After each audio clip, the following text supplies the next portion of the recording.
I've been posting a lot less on this channel because I've been working day and night on a new mining room. And I wanted to introduce this with the introduction of a new series here on this channel where I'll be doing the behind the scenes of building out this mining room for all of my different cryptocurrency projects. So this is going to be an opportunity for me to explore different cryptocurrencies, including GPU mining, hard drive mining, ASIC mining, and whatever other cryptocurrency I feel like mining in this room. Not this room. We actually have a dedicated room for it, and we're starting off with an overwhelming supply of graphics cards with the purchase of nearly 90 graphics cards for this mining room. I pretty much spent every penny I own plus some to get this started, and I am aware that this is just literally insane, so why not document it here on YouTube? We are aware of the risks of this operation and the concerns with the end of Ethereum mining, but this is not just going to be a room for Ethereum mining. We're going to be exploring all kinds of different mining options and trying to figure out what is the most profitable. So basically, a home for all of the mining projects that are to come. So we bought all these at once, so the good side is it saves time and energy. The downside is you get a bunch of different cards, some of which I may have not have purchased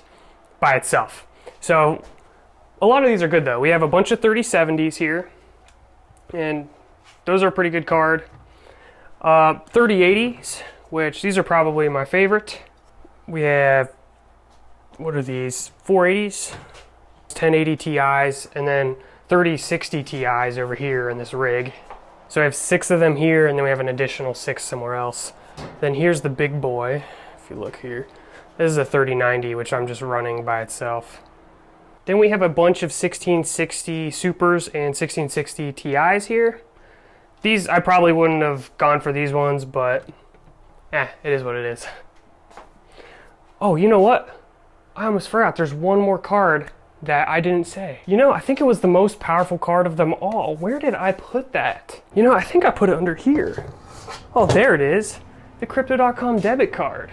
With this, you get unlimited crypto cash back. So we use this to purchase all of these shelves, these tables, these bins, and we got 3% back. So thank you, Crypto.com, for sponsoring this episode.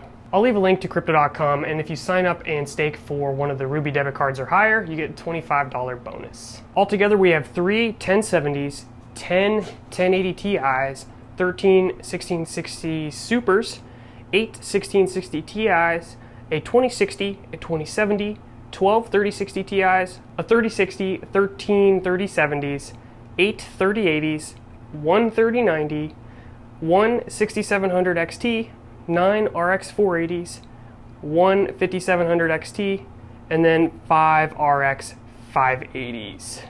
I tend to like things very consistent, so if I was to build this out one card at a time, I probably would have been obnoxious about it and got all of the same cards, probably focusing on 3060 Ti's or potentially 3080s, but this was an opportunity to get a wide collection of cards, and I just couldn't turn down the opportunity, so we're going to go through these cards, figure out which ones we like the best, and see what we want to acquire going forward. My opinion, though, is the lower the variety, the less you have to manage, the less differences you're going to have to deal with, and overall it's a simpler process, which allows you to optimize and get higher returns. But we were obviously not in the position to be picky, so we're going to be satisfied with what we got and go from here. When I came across this opportunity to purchase this farm, I had already been researching Ethereum mining pretty heavily and was aware of all the potential concerns as well as the profitability, or lack thereof. But obviously I wasn't expecting to jump into the deep end on day one. Obviously, this is going to be a huge learning curve, especially because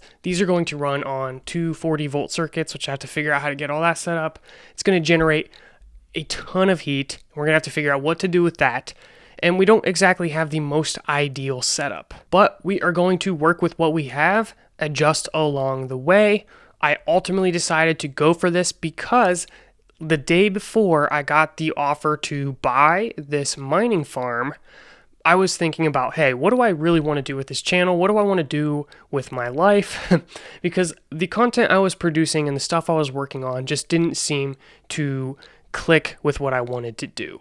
I came to the conclusion that what I really wanted to do was take on a project and show that process on YouTube, kind of keep it like a show style, just showing the kinds of issues we're running into and the challenges we're facing, and also focus more on the profitability, showing numbers, and just being transparent that this channel is about earning money with cryptocurrency. So yeah, this is mining and it's kind of technical, but our end goal here is not to become a tech channel and teach everything on this channel, but ultimately talk about different ways of making money and showing the profitability of different cards and other cryptocurrency networks as well. So some of you might be new to mining, so what in the world are these graphics cards actually doing?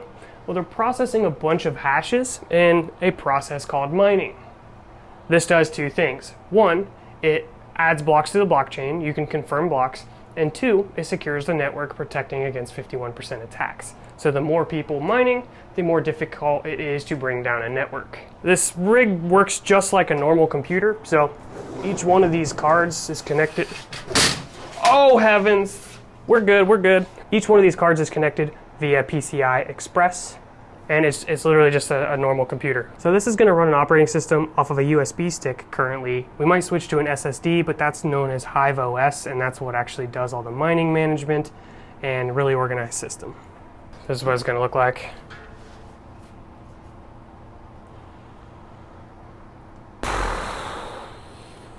There we go, and it's starting mining. The start job is running for Hive.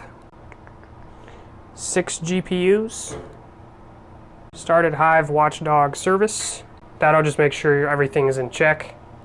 Yeah, well, eventually that'll start working, but on a different note, this computer back here, the separate computer, we added a GPU into it just to experiment with some mining software that is on Linux, but this is my plotter for hard drive mining. So we have this one, and then we have a second one down here. Something broke.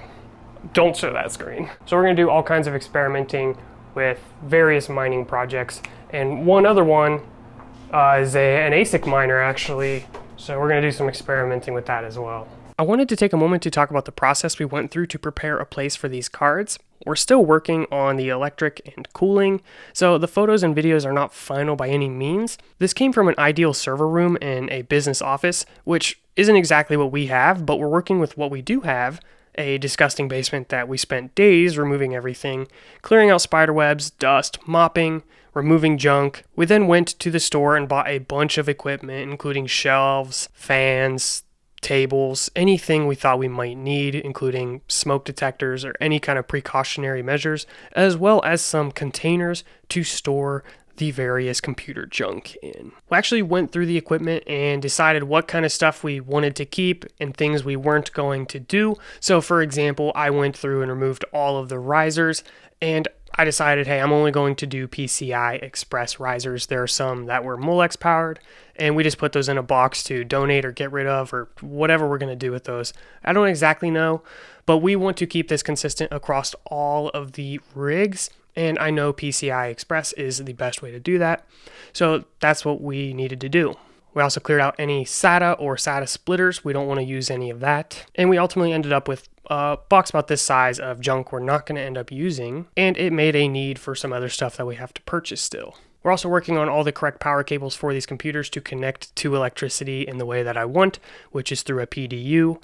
The original person who owned these had it connected a little bit differently. We're not going to get into that in a ton of detail, but basically the power cables that came with these computers were not what I wanted. And basically, this might seem like overkill to many.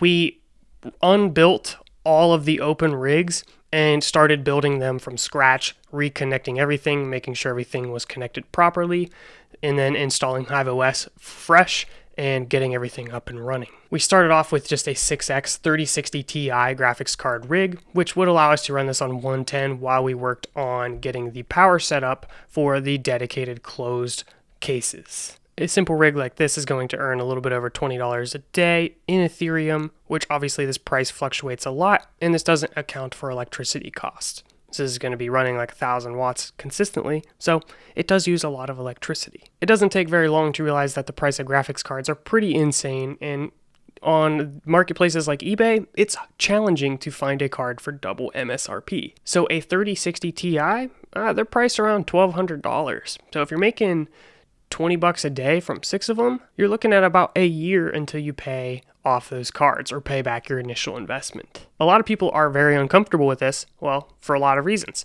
The price of the cryptocurrency could tank, the profitability goes down, and the price of graphics cards are essentially at their peak, so you might only be able to resell these cards for half what you bought them for in theory, as well as changes in Ethereum. So there's EIP 1559, as well as switch from proof of work to proof of stake.